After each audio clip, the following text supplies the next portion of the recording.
Ja'Kobi, what kind of would you attribute to that fast start and kind of delivering the knockout punch pretty early in this game? I feel like we was just like pressuring a lot on defense, and that helped us score in our offense, and we had great tempo. So we were scoring and playing great defense. Tafara, you had that dunk and then a three-pointer in the first half. Can you just give us an idea of the energy and what your mindset is coming off the bench? Coach had talked to me probably a day or two ago and said, just come out with better energy, start the game with high energy, and continues on throughout the game. So. Can you kind of take us through that dunk, how you were able to kind of finish that? I'd seen a jumping defender, so I kind of had to pump fake, go to the lane, get a dunk. And then, as Coach said, he tells me to shoot the ball all the time, so I had to shoot it.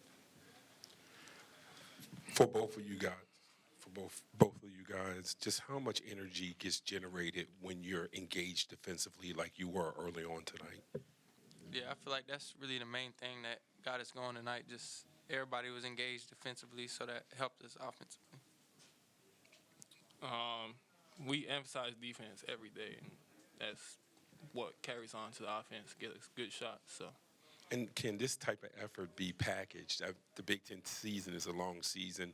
What are your goals as players and your expectations defensively for what it should look like night in, night out?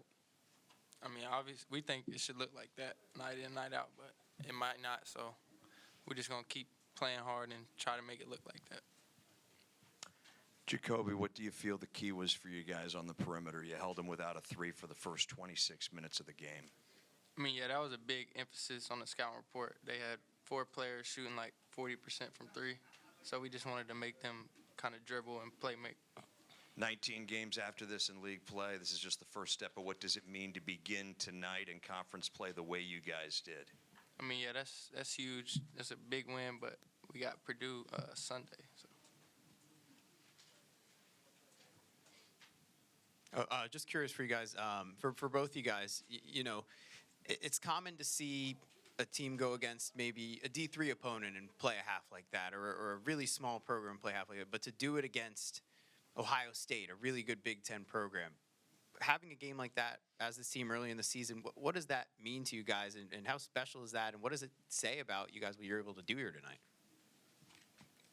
Just come out and make a statement, tell people who we are and what we're doing this season and trying to do big things. Ja'Kobi, can you just talk about the level of effort and focus it takes to lead the team in scoring and assists, and then also guard Ohio State's best offensive player?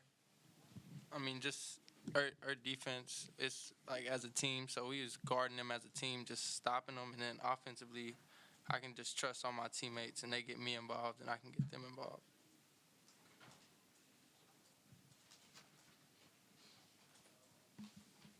For either of you guys, there was a 7-minute stretch where Ohio State did not score a field goal, and then of course after that, you guys had a pretty commanding lead.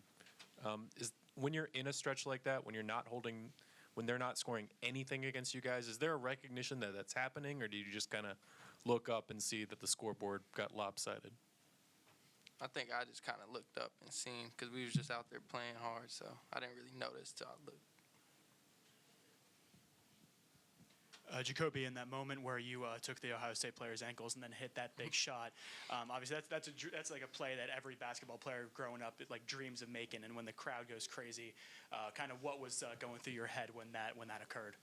I mean, I wasn't about to shoot it at first, but then I seen that he had failed, so I was like, I gotta shoot it, and I knocked it down. So.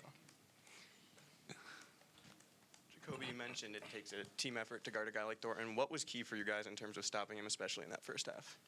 Just making him make tough shots, not over-helping and letting him get 10 assists in a night. So just making him shoot those tough shots, tough twos.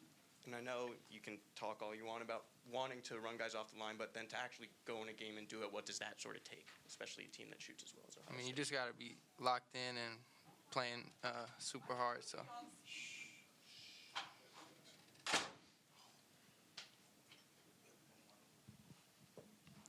Just for either of you guys, how big of an advantage is it to have a guy like Derek who can, score off his pivot foot in the post, but then also threw up a lob to you for a dunk? How much does that change your game plan or what you guys feel like you can do against the defense?